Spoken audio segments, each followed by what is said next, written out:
Bienvenido una vez más, alquimista, a un podcast que hará viajar tu imaginación hacia una época hermética en donde la sabiduría y el conocimiento solo es privilegio de unos pocos y afanados monjes. Una época en la que el bello y laborioso arte de la escritura arroja luz a los secretos más ocultos en los fríos y austeros monasterios. Bienvenido a la historia de la evolución formal, textual y gráfica del libro en la Edad Media, aquel que poco a poco irá abandonando su mística sacra para dar paso a una enseñanza más vulgar y accesible. Ahora, adéntrate conmigo en el sagrado Scriptorium, aquel lugar en donde la pluma y la letra eran los instrumentos más poderosos de Dios. Como bien sabéis, en la Edad Media la Iglesia fue la institución que desempeñó el papel predominante en cuanto a conservación y transmisión de la cultura, ya que por entonces la mayoría de la población era analfabeta. Únicamente el estamento religioso sabía leer y escribir, pues la lectura de los textos sagrados era el único vehículo para acercarse a Dios y a muchas órdenes que en sus reglas obligaban a aprender estas artes. De ahí que los monasterios fuesen auténticos centros culturales de la vida medieval, donde se promovía la lectura, la copia y la conservación de los manuscritos. Estos importantes centros religiosos funcionaban como comunidades autosuficientes y autárquicas, produciendo todo cuanto necesitaban. Por ejemplo, el pergamino, a partir de sus propias reses. Su producción en los monasterios se realizaba en una gran sala llamada Scriptoria o Scriptorium, donde se sentaban los amanuenses o pendolarios. Por utilizar estos la péndola, pluma de ave empleada en la escritura, para copiar los manuscritos a partir de otros anteriores o al dictado de un lector situado en su estrado.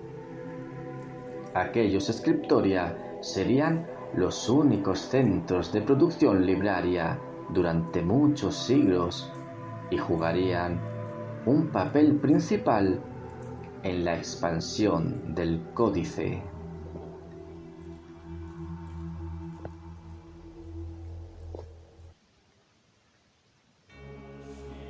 Estaban dirigidos por un armarius, responsable de todas las actividades, el cual tenía a su cargo a los amanuenses o copistas, al rubricador, encargado de los títulos y letras capitulares, al iluminador o miniaturista, que realizaba las ilustraciones y daba color, y al ligador o encuadernador.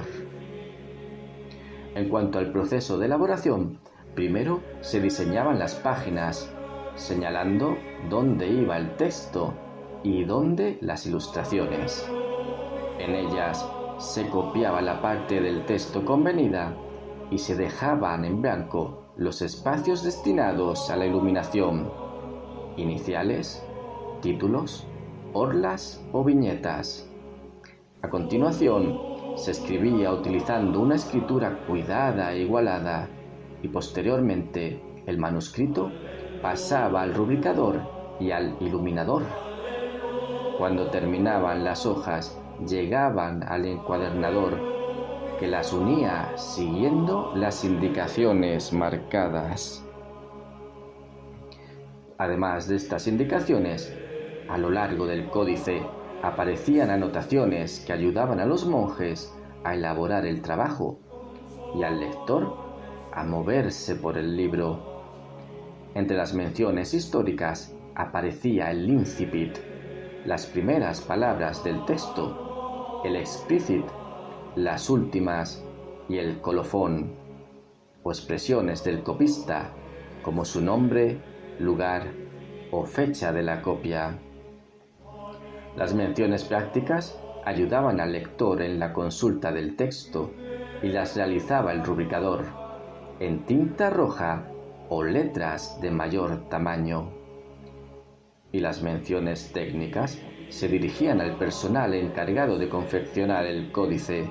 Los decoradores de las letras capitulares escribirían la inicial en letra pequeña y el encuadernador utilizaría un reclamo indicado en la última hoja del fascículo, la palabra con la que empezaba el siguiente. A este bello arte de ornamentar los manuscritos con ilustraciones se le llamó y se le llama iluminación, que proviene del verbo iluminar, dar luz, y abarca desde unos elementos íntimamente ligados al texto y que ayudan a comprenderlos, como las miniaturas provenientes de Miniae, pintar en color rojo, hasta otros que únicamente sirven de ornamentación, como las iniciales y frontispicios.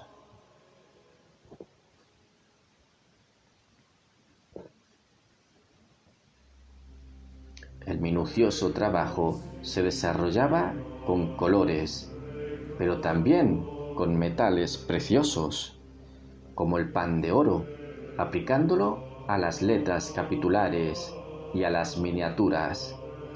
Estos últimos manuscritos ilustrados serán definidos como libros miniados. Al principio, los copistas realizaban el trabajo sobre sus rodillas, utilizando una tabla como soporte, pero también dispusieron de pupitres y herramientas propias, plumas, tintas o lápiz de grafito para garantizar una mayor rapidez y calidad en sus trabajos. Las encuadernaciones más o menos lujosas consistían en un conjunto de cuadernos o pliegos que eran cosidos y después cubiertos por un cuero grueso o unas tapas de madera que podían incluir telas e incrustaciones de piedras preciosas, orfebrería en oro y plata, marfil y otros elementos decorativos. Estas darán valor al libro y lo dotarán de poder, prestigio y sabiduría. Los tipos de encuadernaciones que se utilizaban eran los de caja y los de carpeta. En las de caja, la tapa se cierra sobre las pestañas laterales y en la de carpeta, la tapa superior se dobla en un lado y llega al inferior como en un sobre. Y es que, a medida que iba avanzando la Edad Media, se iba cuidando más el acabado y la presentación de los bellísimos códices. Se perfecciona la caligrafía, la ilustración y los motivos ornamentales. Recordad, alquimistas, que aún la mayoría de los textos tratan de temas religiosos, como misales, cantorales evangelarios, libros de horas, llamados horarium también. Muestras ejemplares de libros iluminados son las copias de la obra Comentarios del Apocalipsis de San Juan, datado en el año 776 después de Cristo, también denominadas Beatos, por ser obra del monje Beatus del precioso monasterio de Liébana. En la actualidad se conservan 34 beatos, enteros con fantásticas ilustraciones de gran formato y colores brillantes, dotados de una gran fuerza expresiva que constituyen verdaderas obras maestras de la miniatura mozárabe y románica. Pero un cambio muy notorio aparecerá en torno al libro. Llegado el siglo VIII, surgirá en Francia la escritura carolina, procedente de una de las academias creadas por Carlomagno.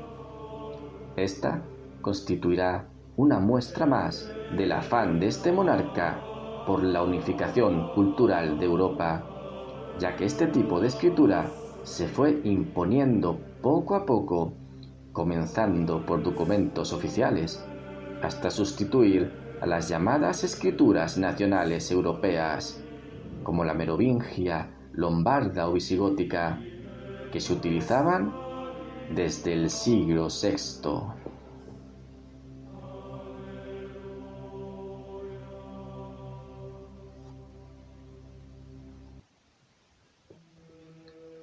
La letra de aquella, de formas redondeadas y elegantes, sería la más usada hasta el siglo XII. A partir de entonces, sus rasgos comenzaron a hacerse más angulosos, evolucionando hacia la escritura gótica, que aparecerá en el siglo XIII. Y os preguntaréis, ¿en qué momento se incrementa la demanda de libros? ¿Y por qué causa? Será durante los siglos XI y XII, gracias al importante crecimiento económico en toda Europa, al prosperar un gran número de ciudades en las que se instalarán artesanos, comerciantes y diversos profesionales. Esta mayor demanda de libros traerá consigo el desempeño de diferentes funciones burocráticas, notariales, comerciales o pedagógicas, comenzando a crecer su comercialización y a ser objeto de préstamo y alquiler. En este momento, dos hechos fundamentales tendrán lugar en torno al libro: la introducción en Europa del papel y las primeras universidades. En cuanto al papel, podemos decir que fue inventado en el norte de China en torno al 1500 a.C. Aunque las mejores fibras para su fabricación eran de cáñamo y de algodón, los chinos acabaron utilizando fundamentalmente el bambú, la morera, el yute, el lino y los tallos de arroz. Desde su invención pasarán más de 1000 años hasta su llegada a Europa. Inicialmente, el nuevo soporte fue acogido con recelo, pero al perfeccionarse su fabricación y obtenerse mejores acabados, se hacían cada vez más evidentes sus ventajas sobre los otros materiales, pues era más resistente que el papiro y mucho más barato y rápido de fabricar que el pergamino. Ya a partir del siglo XIII, la mayoría de las obras se escribían en lengua latina, como los libros litúrgicos, los salterios, breviarios y misales. Las lenguas vulgares se utilizarán sobre todo en los libros de horas, que contienen oraciones y rezos para todos los días del año, libros de enseñanza y las obras de autores clásicos.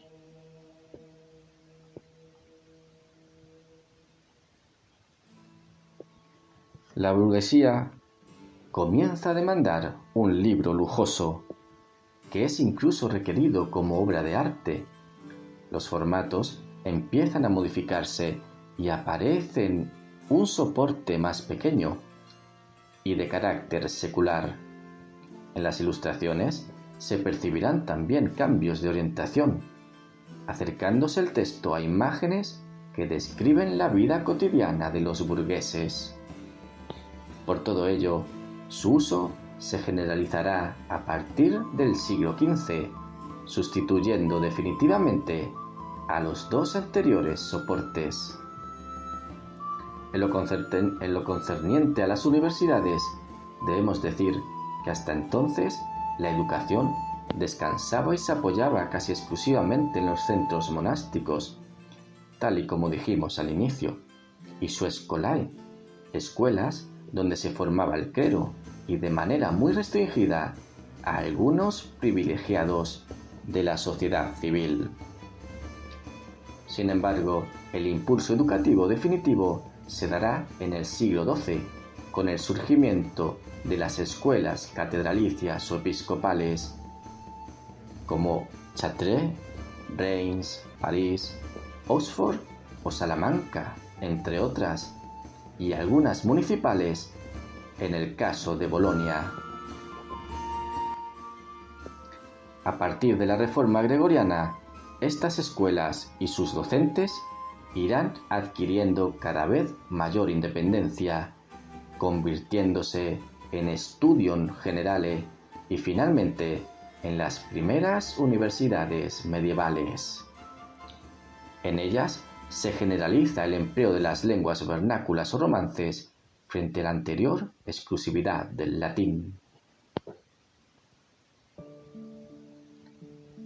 Su creación permitirá la aparición de focos laicos y los estudiantes empezarán a demandar libros al tiempo que se difunde el sistema de pecias, sistema a través del cual el estudiante alquilaba un fragmento o pieza de un libro que necesitaba y lo copiaba para su uso. Tales copias resultaban muy costosas. La consecuencia será la aparición de un pujante comercio urbano del libro. También surgen avances en la lectura. Para facilitarla, se crea una nueva letra, la gótica, que permite una presentación más clara y legible que la carolina, usada hasta el momento. Todo este proceso marcará su enorme impronta en el entorno del libro y las bibliotecas. Los monasterios dejarán de ser los únicos centros de vida intelectual y de producción literaria, y el libro pasará a ser un producto urbano al mismo tiempo que un producto negociable. Como consecuencia, el auge del ámbito urbano y laico propiciará el códice laico. Será el momento idóneo para que la imprenta tipográfica comience a difundirse.